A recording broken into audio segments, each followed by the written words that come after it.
Hai teman-teman, aku mau share sama kamu tentang kebiasaan sederhana yang dapat membuat kamu lebih unggul dari 99% manusia. Kamu pasti penasaran kan? Kebiasaan apa saja yang dapat membuat kamu mencapai tujuan yang lebih tinggi dan meningkatkan kualitas hidup? Yuk, simak video ini sampai habis. Jangan lupa like, share, dan subscribe channel ini untuk mendapatkan konten-konten yang bermanfaat dan menarik. Jika kamu memiliki pertanyaan atau komentar, silakan tulis di bawah video ini. Aku akan sangat senang jika kamu terlibat dalam diskusi ini.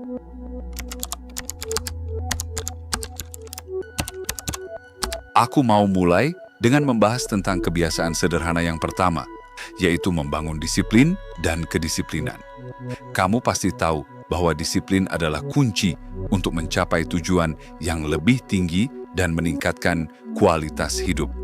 Tapi, pertanyaannya adalah, bagaimana cara membangun disiplin yang efektif?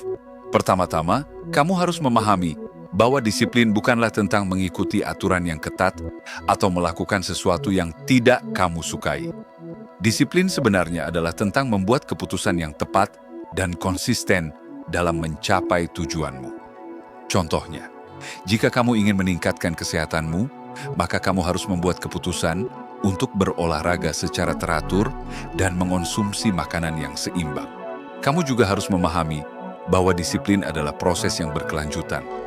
Kamu tidak bisa hanya melakukan sesuatu sekali dan kemudian berhenti. Kamu harus terus-menerus membuat keputusan yang tepat dan konsisten untuk mencapai tujuanmu. Misalnya, jika kamu ingin meningkatkan kemampuan berbicara dalam bahasa Inggris, maka kamu harus terus-menerus berlatih dan mempraktikkan bahasa Inggris setiap hari. Selain itu, kamu juga harus memiliki tujuan yang jelas dan spesifik.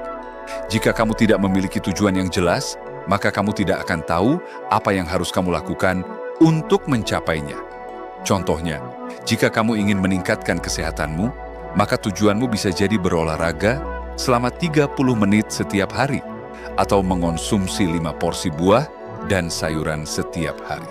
Kamu juga harus membuat rencana yang efektif untuk mencapai tujuanmu. Rencana ini harus mencakup langkah-langkah yang spesifik dan dapat diukur. Contohnya, jika kamu ingin meningkatkan kemampuan berbicara dalam bahasa Inggris, maka rencanamu bisa jadi berlatih berbicara dalam bahasa Inggris selama 15 menit setiap hari, atau membaca buku dalam bahasa Inggris selama 30 menit setiap hari. Dalam membangun disiplin dan kedisiplinan, kamu juga harus memiliki motivasi yang kuat. Motivasi ini bisa berasal dari dalam diri sendiri atau dari luar.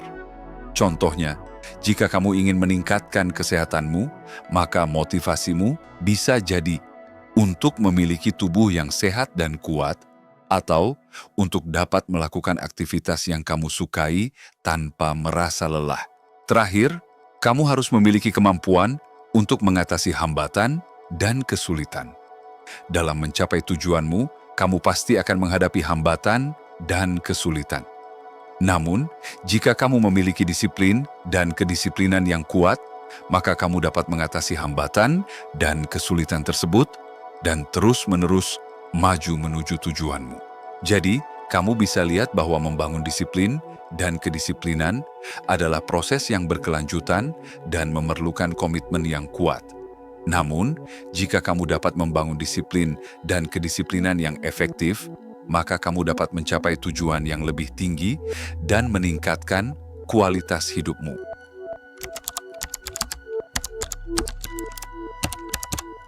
Setelah kita membahas tentang membangun disiplin dan kedisiplinan, sekarang mari kita lanjut ke bagian yang tidak kalah penting, yaitu mengembangkan kecerdasan emosional dan mental. Nah, tadi kita sudah paham tentang bagaimana disiplin dapat membantu kita mencapai tujuan. Sekarang kita akan membahas tentang bagaimana kecerdasan emosional dan mental dapat membantu kita menghadapi tantangan dan membuat keputusan yang lebih tepat. Mengembangkan kecerdasan emosional dan mental adalah kunci untuk memiliki kontrol yang lebih baik atas emosi dan pikiran kita. Kecerdasan emosional adalah kemampuan untuk mengenali dan mengelola emosi kita sendiri. serta memahami dan mengelola emosi orang lain. Sementara itu, kecerdasan mental adalah kemampuan untuk berpikir secara logis dan rasional, serta memiliki kemampuan untuk menghadapi stres dan tekanan. Untuk mengembangkan kecerdasan emosional, kamu dapat melakukan beberapa hal seperti mempraktikkan mindfulness dan meditasi, mempelajari tentang emosi dan perilaku, serta berlatih untuk mengenali dan mengelola emosi kamu sendiri. Kamu juga dapat berlatih untuk memahami dan mengelola emosi orang lain dengan cara mendengarkan dan memahami perspektif mereka. Sementara itu, untuk mengembangkan kecerdasan mental, kamu dapat melakukan beberapa hal, seperti mempraktikkan latihan otak, seperti puzzle dan permainan strategi, mempelajari tentang psikologi dan neuroscience, serta berlatih untuk menghadapi stres dan tekanan dengan cara yang sehat. Kamu juga dapat berlatih untuk berpikir secara logis dan rasional dengan cara menganalisis informasi dan membuat keputusan yang berdasarkan pada fakta. Dengan mengembangkan kecerdasan emosional dan mental, kamu dapat memiliki kontrol yang lebih baik atas emosi dan pikiran kamu, serta membuat keputusan yang lebih tepat dan rasional. Kamu juga dapat memiliki kemampuan untuk menghadapi stres dan tekanan dengan cara yang sehat, serta memiliki kemampuan untuk berinteraksi dengan orang lain secara efektif. Jadi, mulai dari sekarang, cobalah untuk mengembangkan kecerdasan emosional dan mental kamu, dan lihatlah perbedaan yang dapat kamu rasakan dalam hidup kamu sehari-hari.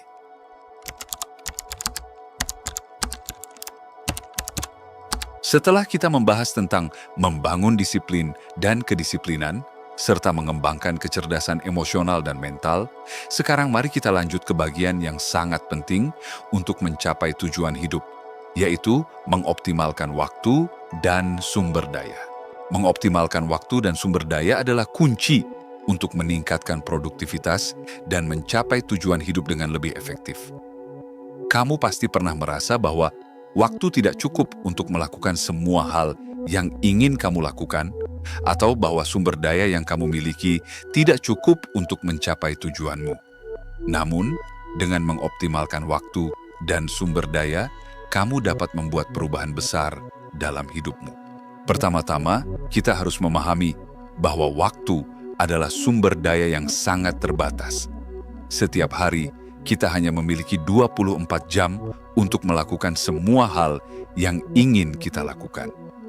Oleh karena itu, kita harus menggunakan waktu dengan sangat efektif. Salah satu cara untuk mengoptimalkan waktu adalah dengan membuat prioritas. Kamu harus menentukan apa yang paling penting untuk dilakukan dan fokus pada hal tersebut terlebih dahulu. Selain itu, kita juga harus memahami bahwa sumber daya yang kita miliki tidak hanya terbatas pada waktu, tetapi juga termasuk uang, energi, dan kemampuan. Oleh karena itu, kita harus menggunakan sumber daya tersebut dengan sangat efektif. Contohnya, kita dapat menggunakan teknologi untuk mengautomasi tugas-tugas yang berulang-ulang, sehingga kita dapat fokus pada hal yang lebih penting.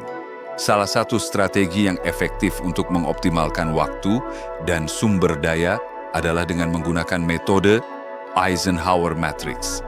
Metode ini membagi tugas-tugas kita menjadi 4 kategori, yaitu tugas yang mendesak dan penting, tugas yang penting tetapi tidak mendesak, tugas yang mendesak tetapi tidak penting, dan tugas yang tidak mendesak dan tidak penting. Dengan menggunakan metode ini, kita dapat menentukan prioritas tugas-tugas kita dan fokus pada hal yang paling penting. Selain itu, kita juga harus memahami bahwa mengoptimalkan waktu dan sumber daya tidak hanya tentang melakukan lebih banyak hal, tetapi juga tentang melakukan hal yang tepat. Oleh karena itu, kita harus memiliki visi yang jelas tentang apa yang ingin kita capai dan fokus pada hal tersebut. Dengan memiliki visi yang jelas, kita dapat membuat keputusan yang lebih tepat dan menggunakan waktu dan sumber daya kita dengan lebih efektif.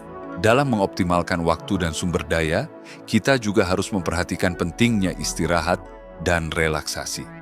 Kita tidak dapat terus-menerus bekerja tanpa istirahat, karena ini dapat menyebabkan kelelahan dan menurunkan produktivitas. Oleh karena itu, kita harus membuat waktu untuk istirahat dan relaksasi, sehingga kita dapat kembali bekerja dengan lebih efektif.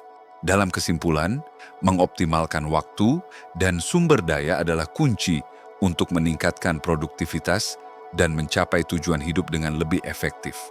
Dengan membuat prioritas, menggunakan sumber daya dengan efektif, dan memiliki visi yang jelas, kita dapat membuat perubahan besar dalam hidupmu. Jadi, mulai dari sekarang, cobalah untuk mengoptimalkan waktu dan sumber daya kamu, dan lihatlah perubahan yang dapat kamu capai.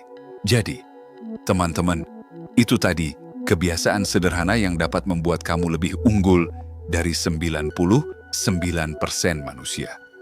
Aku harap kamu dapat mempraktikkan kebiasaan-kebiasaan ini dalam kehidupan sehari-hari dan mencapai tujuan yang lebih tinggi. Jangan lupa untuk terus belajar dan meningkatkan diri sendiri. Terima kasih telah menonton video ini, dan aku akan bertemu dengan kamu lagi di video selanjutnya.